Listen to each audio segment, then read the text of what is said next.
All right. Anyways. Yeah, that was fun. I mean, I've never had, you know, like 2 pair of this with the... I had some interesting picks, but I mean, let's be real. My picks were pretty automatic. Yeah, Finkel had 12 creatures with multiple cartouches, one of them which was a Labyrinth Guardian, and Bloodlust Insider. His deck was not especially good. And honestly...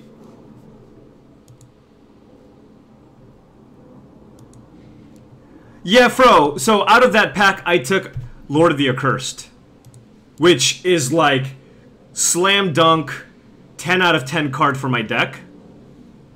I don't know if you agree with that, but I mean, specifically for my deck, it's better. I wasn't convinced that Jon was white. I really, in my mind, I thought he was blue-red. Like, in terms of, like, the combination of cards you can be in. But I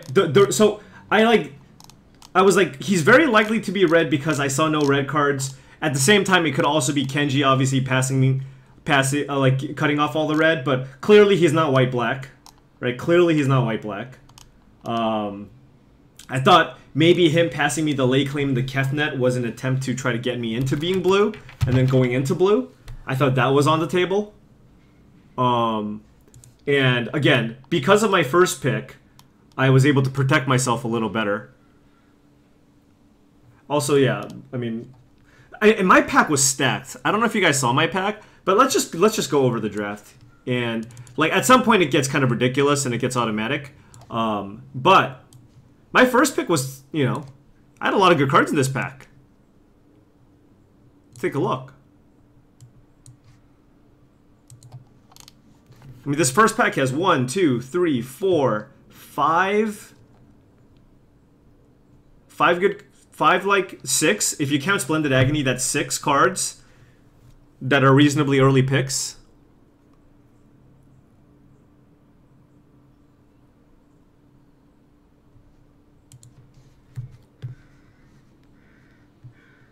Yeah, I mean, I guess, yeah, that's true. It does have kind of the weakness. I mean, it's not a huge weakness, but, you know, it's got 1 toughness. So there are many ways to deal with it, right? It is a very, very good card. I actually thought that there was a small chance start to finish tables, because I was like, I'm pretty sure I'm the only white-black drafter. So I didn't take that in that pack as well. Alright, so anyways, first pack here. You know, you have a lot of great cards. I mean, I just took what, in my opinion, was the best card, which is the Cast Out. You know, again, Channeler Initiate's pretty good. Maybe somebody can make an argument for taking that.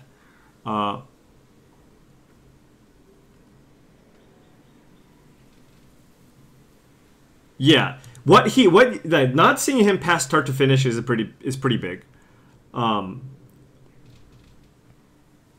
Is there a chance I could have spun the Lord if you think you're the only zombies drafter? It's possible. It's possible. Because the Glory-Bound Initiate can go in any deck. So if I take the Glory-Bound Initiate, it's great in my deck. I pass the Zombie Lord. If I'm the only zombie drafter, somebody might hate draft it. Right? Somebody might hate draft it. I think Chris very likely would have hate drafted it. If it got to him 6th.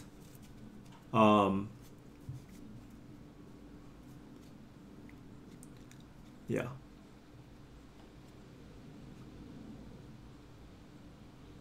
Alright. Anyways, so I took Cast Out here. I took Cast Out thinking that, again, it's really, for me, it was really difficult for me to try to figure out what Chris is going to pick 2, right? Because a lot of that's going to depend on what he first picked, right? You know, let's say he first picked a black card. He might just take Decimator Beetle or something. You know, let's say he took a Final Reward or something. I don't know. It's also possible that he takes a red card and gets the next person to take an Electrify. I don't know. So this was really hard. It was really hard for me to like pinpoint exactly what Chris would take out of this pack. Let's say he opened a Glorybringer. Maybe he just takes the Electrify to try to cut red.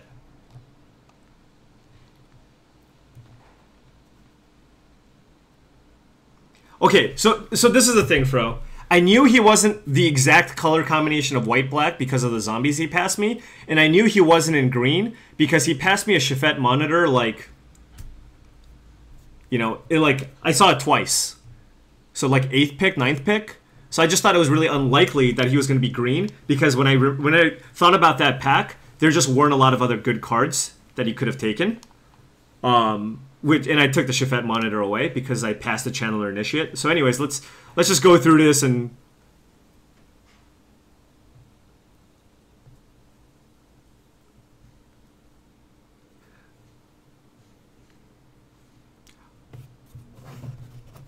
Yeah. I mean, that's fair. I mean, the Initiate is very good. Do you like cast that over the Initiate? I mean, like when I opened this pack, that's kind of those were my two considerations, and I went with the cast out.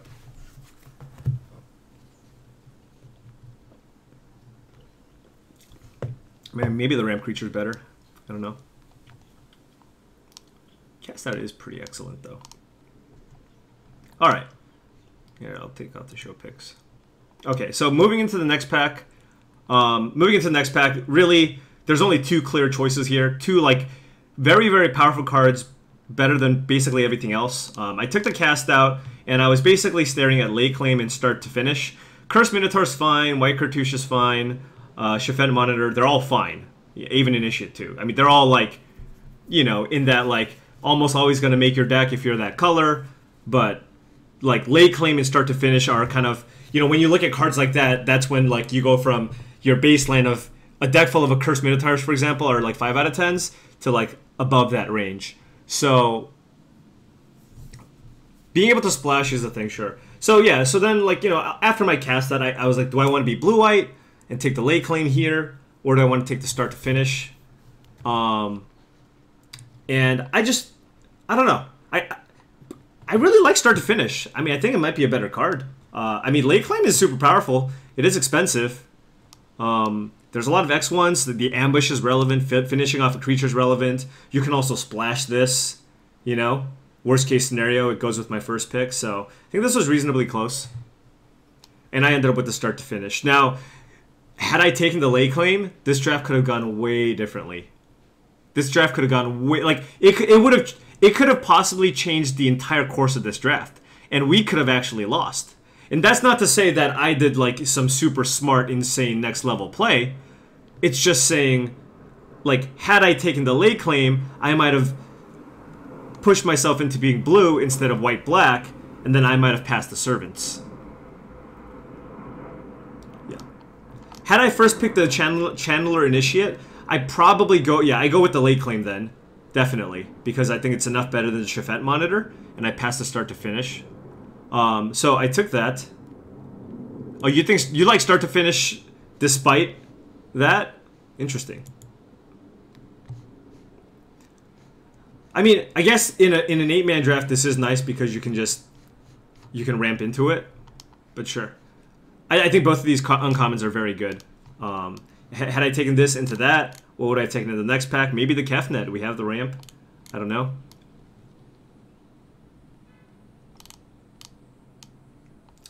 All right. Anyways, let's just go back with how I drafted. Took the cast out, took the start to finish. So at this point, you know, I've passed the blue card. I know Chris is very likely to take Lay Claim. Probably the Channeler Initiate, but I'm not as confident on the Channeler Initiate. He could have maybe taken an Electrified or something. He also likes drafting aggressive decks. Maybe he just took Battlefield Scavenger, and he just like really likes these like crazy low to the ground red-white decks. I know that's in Chris's range. So, anyways, I took start to finish in the next pack. Now this pack was really bad for a third pick. I mean, look at this pack. I mean, Kefnet. There's polarizing opinions on this card. I'm on the it's okay. It's on but I feel like it's like I get trapped more often than not. I can't turn it on against aggressive decks. It's just like it doesn't do anything. But in the slower matchups, it's pretty nice.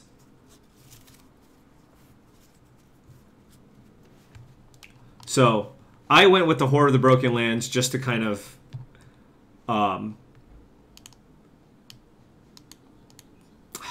yeah, I wasn't sure about that.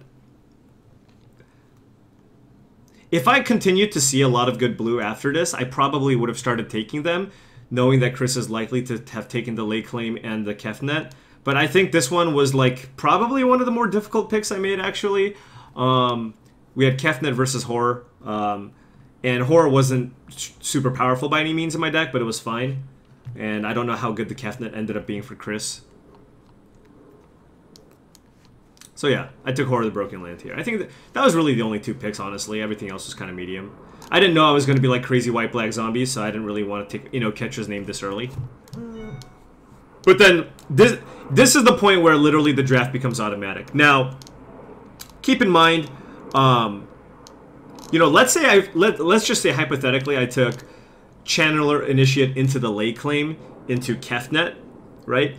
At this point, I know that I've passed a cast out and a start to finish, right? So, you know, at this point, Chris is thinking, wow, my deck's sweet. You know, I have a great white card and then a great white-black card to follow that up. And there's really not a whole lot for me for my blue-green deck. I have to take Wayward Servant here no matter what. Even if I took the blue and green card, right? Even if I took Channeler Initiate into late claim, I have to take Wayward Servant because this is just going to make Chris's deck so much better. And then the next pack, I just have to take the Wayward Servant again. And at that point, you know, with double Wayward Servant, it's possible that I just move into white-black, right? After having, you know, Chris, like, take, you know, waste a few picks. And again, these packs were pretty mediocre. And that's the really thing. I got super lucky because I was white-black. And you look at these packs, I mean, Wayward Servant and Splendid Agony are pretty solid, right? And Time to Reflect only good in zombies. And I was like, all right, Wayward Servant, I'm going to take this. Let's see what happens. And literally the next pack I get another one with no other playables, right? And I mean, like, these are all medium cards, right? Doom Dissenter, if you're black-green counters, sure. Like, it's fine. But, like, I mean, at this point, my deck is cast out, double Wayward Servant, start to finish. It's literally, like, the best start I've had in this format. I'm like, okay, well, that's... At this point, I'm like, all right, well, I'm just going to be zombies and just try to figure out what, you know, Chris is. And, you know, Chris is very, very likely to be blue, but I don't exactly know what his secondary color is, right? Based on what I've passed him. He took a Kefnet, he probably took a late claim, and, you know, he could either be red if he took the removal spell, or he could be green with the Channeler Initiate. But I was like, for sure he's in blue, I don't know what the other colors are. I mean, because you look at this pack, what is he going to take? He's probably taking a Splendid Agony out of this pack, you know? What are you taking this pack? Maybe a Doom Dissenter? Anyways, so yeah, and then my deck just kind of built itself. So at this point, I had the choice between Impeccable Timing and the Festering Mummy. Maybe I push and nothing else is really great. Maybe I push like the Zombie Synergy a little too far. Maybe these are free. So I mean, I took the Festering Mummy over the Impeccable Timing. I find that if you're kind of aware of this card, it's kind of easier to play around. And there's a lot of blowout potential if people play combat tricks. So I took the Mummy, but again, the other consideration for me was Impeccable Timing. Moving into this pack, super happy that Splendid Agony's in this pack. It's the best card in this pack, not close. Moving on. Here, really, I mean, there's a Supply Caravan for me, but that's not great. So this is a pretty clear hate draft Shafet Monitor. This doesn't make my deck especially great, but I did pass a Channeler Initiate. Why do I have a really difficult time saying the word Channeler? Channeler Initiate.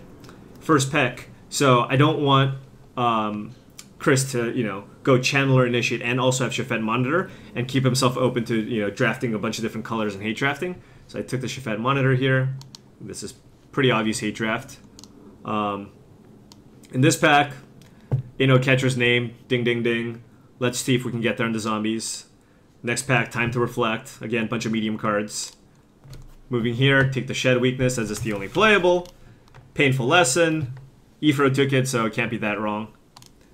Benefaction of Ronus, I've seen people to use to good effect sometimes, so I took that. And then the Ooshra Cultivator. I want to go over Jon's draft because there were some things I actually kind of disagreed with. All right, so this was another difficult pick. Okay, so for my deck, clearly the best card is Lord of the Accursed. I'm white-black. I'm looking to be zombies. I took that Time to Reflect. I have 2 Wayward Servants. I have the Festering Mummy. Lord of the Accursed is absurd in my deck. It's the best card in my deck, or one of the best cards in my deck. But I am passing a Glory Bound Initiate.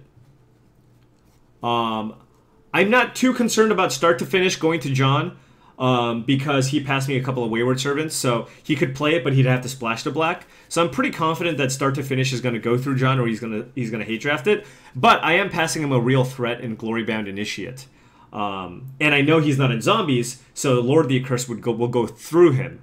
So in terms of maximizing value here, I felt I had a pretty strong feeling that Jon was red.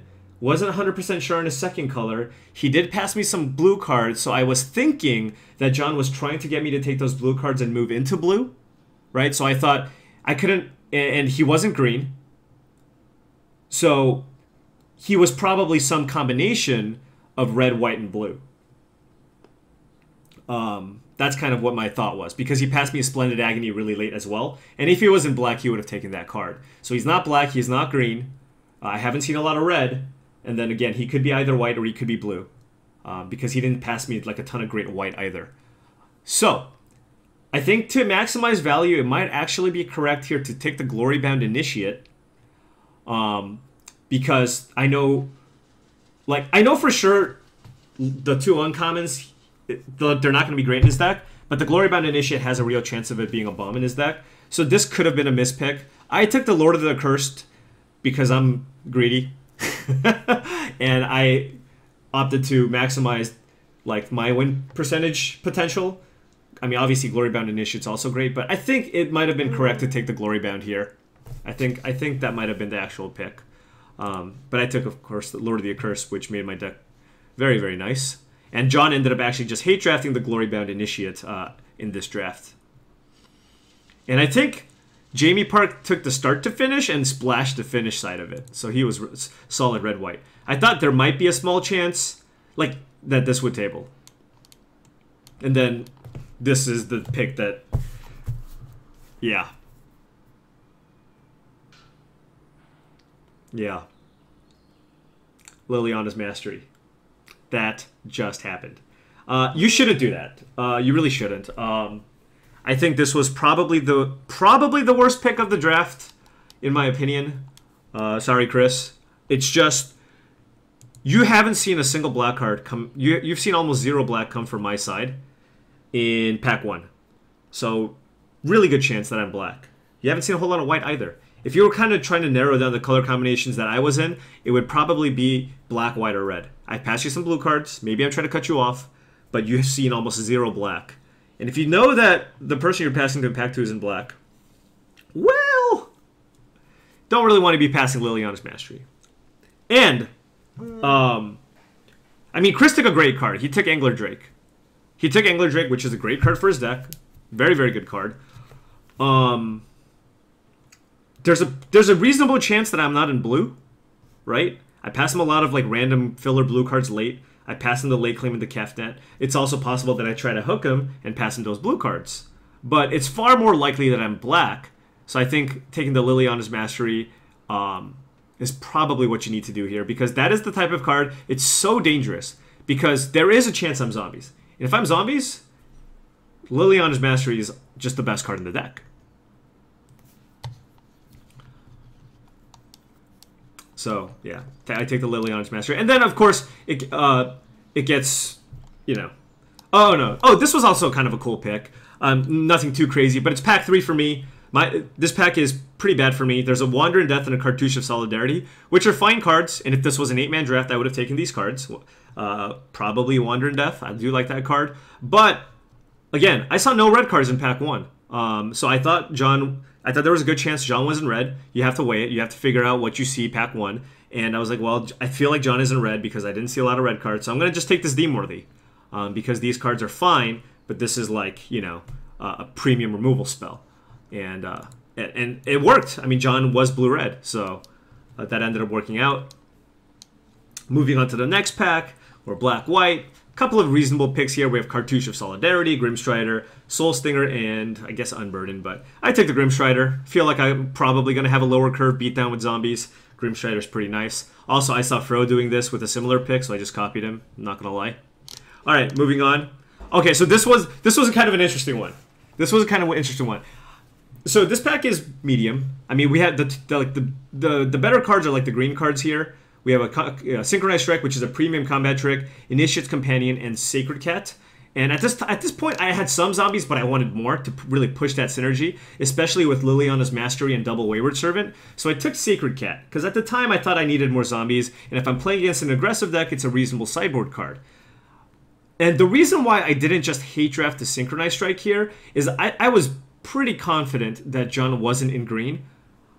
And the reason why I say that is you go back to a previous pick in this draft where you look at this pack, pack 8. There's a Shafet Monitor still in the pack. Shafet Monitor is not, I mean, it's not absurd, but it's not really an 8th pick quality card. It's not somebody that somebody passes you after 7 picks unless they're not in green. So this kind of signaled to me that he was unlikely to be in green, but I did think about it for a while. I thought about it for a while.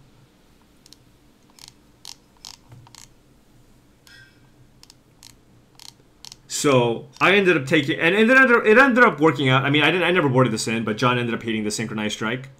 But I mean, it's kind of a risk. Again, I was a little bit concerned about my zombie count, and there's a Cradle of the Accursed, which I also considered briefly. But I thought there was a good chance this tables. All right, moving into the next pack, really nothing here. I looked at the Aven Win Guide for a little bit. Let's see, who was I passing to? I was passing to Jon, and this was definitely the combination of colors that Jon could be in. So this one was a little bit like, I was like, is Jon blue-white? No, he's more likely to be red. So this was kind of close. I'm like, he could be blue-white, but I thought he was more likely to be red X, red blue, red white. So I took Blighted Bat, obviously just a zombie bat. This card's great in aggro zombies. Then moving into the next pack, I took a second Time to Reflect to just really try to move in on the tribal, because it was pretty clear at this point that I was the only zombie drafter. But one thing that was a little bit disappointing about this pack was I didn't table the start to finish, which is expected. You have a lot of world-class drafters. That's what's going to happen. You're just not going to get the start to finish. So I took the Time to Reflect.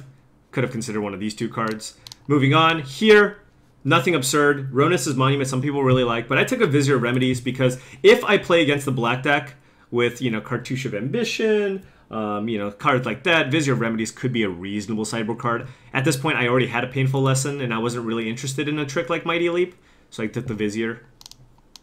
Moving on here, very, very happy to see a Wandering Death this late. Really, really love this card. I like having one copy of Wandering Death in almost all of my decks.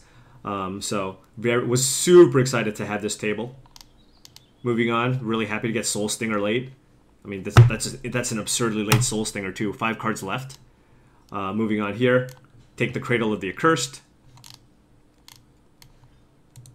for my Zombieland, and then Scarab Feast, super late Mummy, and then the last pack. So this is where I was staring at this Cruel Reality, I'm not going to lie.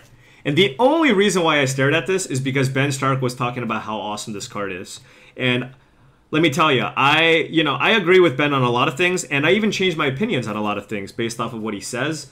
But so far, in my experience with this card, sure, it's swingy. Sure, it can win you games. But I've also beaten it and lost while I've casted before. And I feel like when I'm looking to build my deck around a powerful 7-man enchantment, the fail rate shouldn't be as high as it is for this card sometimes. Sometimes there's Cartouche tokens, sometimes there's Embalm creatures. So I think it's a powerful card, but I don't think it's as good. I don't value it as highly as Ben does. But I did stare at it because of how high Ben was on this card. Now, what I ended up taking was a card for my deck. Binding Mummy is amazing. I needed 2 drops. I needed a zombie. It just did everything that I wanted. So I took the Binding Mummy out of that pack. Considered the Deem Worthy. But Pikula passed me the Deem Worthy in pack 2. So it made me think that it's less likely that he's in red. So I took the Binding Mummy. Passing Cruel Reality and Deem Worthy, both very good cards. Yes, that too. Seth, that too, yes. Forgot to mention that. He passed me Liliana's Mastery, meaning that there's no way Chris can take Cruel Reality in the next pack. Absolutely. 100%. I forgot to mention that, but that was Like, exactly my thought process when I was going through this draft. He's like, there's no uncommon that's better for whatever deck he has, like very likely, than Liliana's Master. He can't be in black. I'm going to pass the Cruel Reality. If he wants to hate it, he can hate it. That's fine. So I took the Binding Mummy. There's also some good aggressive cards, too. I mean, Talkrop Elite's nice. Moving into the next pack. Oh! Another interesting pack, okay? We have two premium zombies here. And no, it's not the Dread Wanderer, although that's the only constructed playable one. We had Fanbearer and Oketra's Attendant. And at this point, I was a little bit light on removal. I kind of wanted a lower curve. Oketra's Attendant is a fantastic card. When you embalm it, it is just a big zombie. But I went with the Fanbearer. I went with the cheap zombie. It's a removal effect, and it synergizes well with a lot of the other picks that I took. And I thought about this for a while, but I did take the Fanbearer.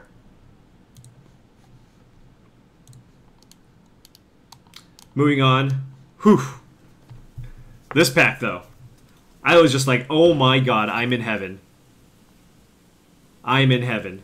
I'm looking at this pack. Immediately, I'm staring at that Plague Belcher. I'm like, oh, that has zombie synergies. That is great.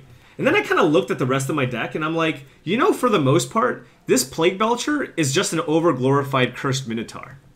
That's what it ends up being in my deck. I didn't have any Doom Dissenters, I mean, sure, I can eat a Binding Mummy to turn it into a 5/4 Menace, but at the time, I had a Binding Mummy and double Wayward Servant and a Liliana's Mastery.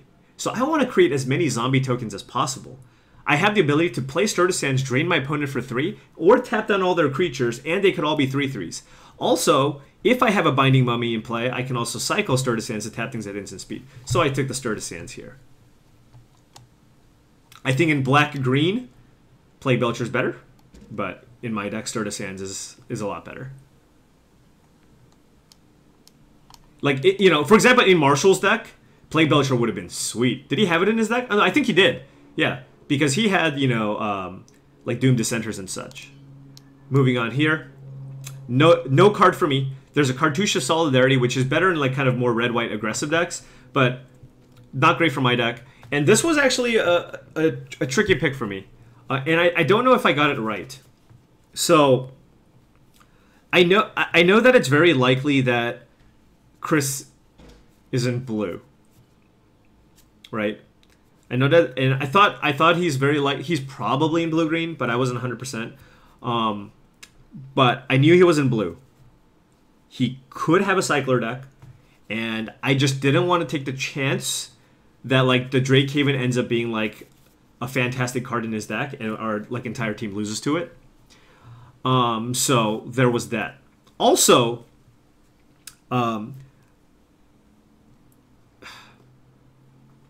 yeah, and that's why I took the Drake Haven. But it's really hard for, like, cycling deck to be a thing, just in general. So maybe I just take the Cartouche of Strength, which I do think is better than the Shafet Monitor. But as it turned out, I believe Chris ended up taking Cartouche of Strength, and then Marshall got the Shafet Monitor. Like, I could have made the argument where... And that's the thing, it actually turned out better this way, because had I taken the Cartouche of Strength, Chris didn't have a cycle deck. Chris would have probably taken Shafet Monitor, and then Marshall might have hate drafted the Drake Haven, so Marshall would have ended up getting not a playable card instead of a Shafet Monitor for his deck. So it ended up working out.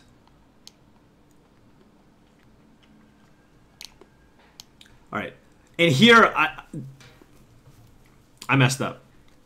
This might have been my worst pick of the draft. I think I was actually pretty good on zombies at this point. I took the Anointer Priest because I wanted a 2-drop and I had ways to make tokens, right? But given that I passed the late claim and my suspicion that Chris is very likely to be blue-green, I should have snapped off this Naga Vitalist. This makes his deck so much better.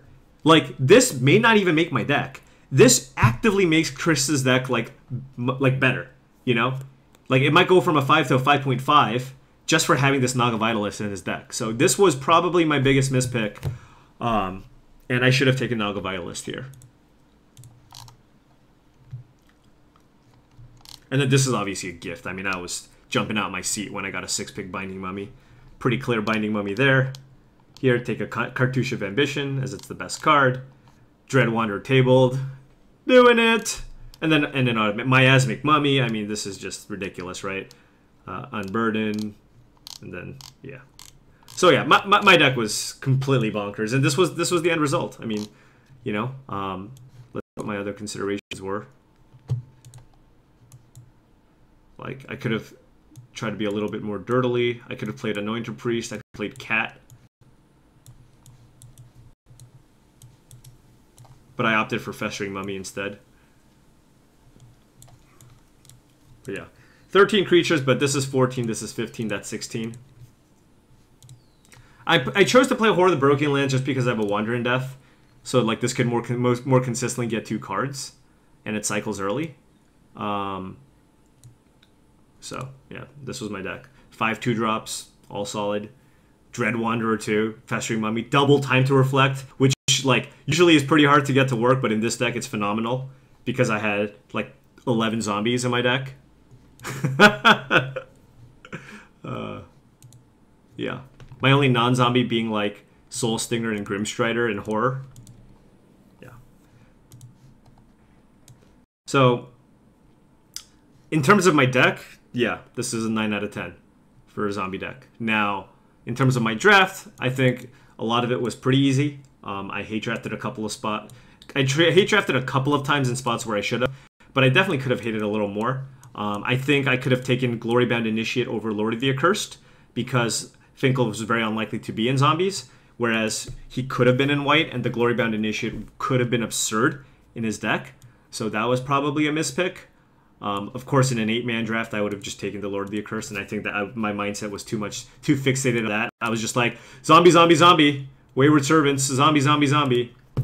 Yeah. And then, of course, the Naga Vitalist I definitely should have taken. All right. Whose draft should we do next?